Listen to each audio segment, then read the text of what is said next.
Is there a seconder for the motion? Happy to Call second the motion. for Hotham.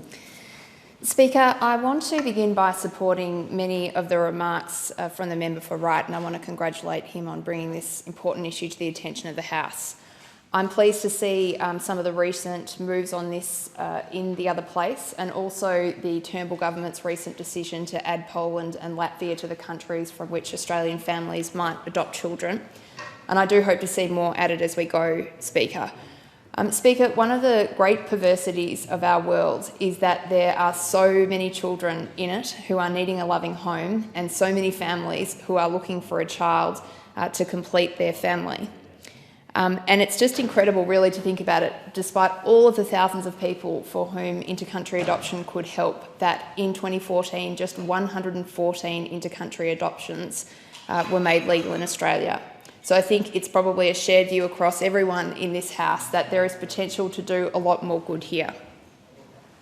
I'm really pleased to see the government going about this in a measured way, Speaker, and the reason that we need to be measured is that we need to be upfront about the risks that are inherent in intercountry adoption, as well as the incredible benefits that can come from it.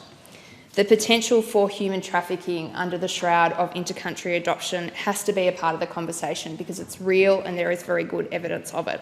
And I say that not to upset anyone or to upset any of the groups that are advocates in this area, but simply to say that we have to have a balanced conversation about the challenges that we face as policymakers.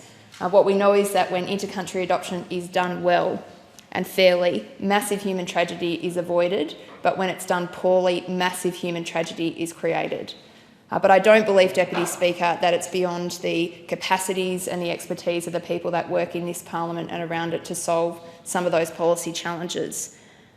And I believe that if we took, I guess, a similar approach of trying to protect children in the same way that we try to protect adults, we'd probably see a little bit more energy, attention and focus. But I'm pleased to see this area. Speaker, I want to create some time in the discussion today to talk about Australian children, and especially those who are in out-of-home care.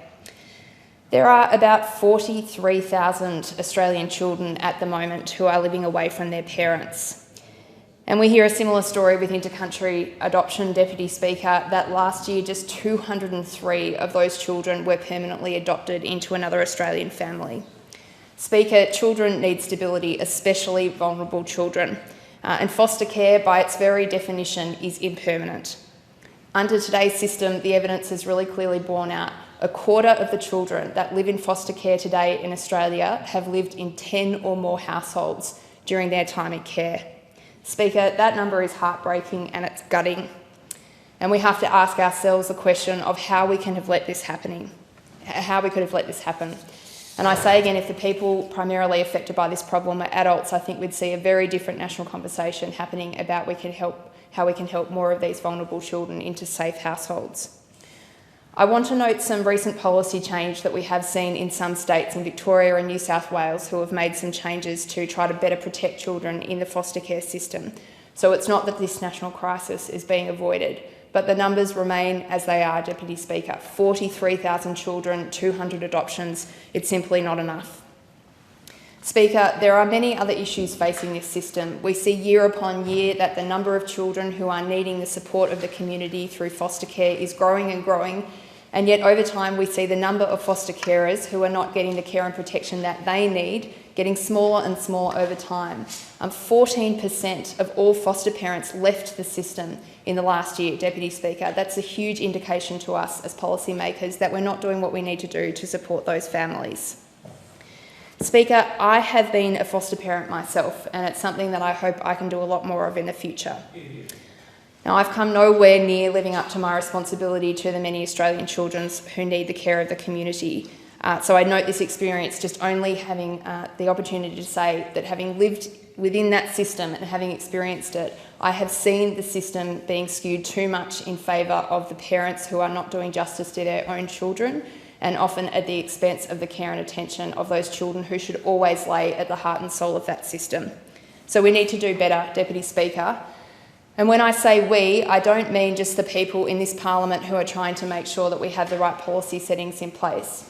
There is a lot that government can do to help protect Australian children, but governments cannot provide safe and happy homes for kids that need them. Only the community can do that.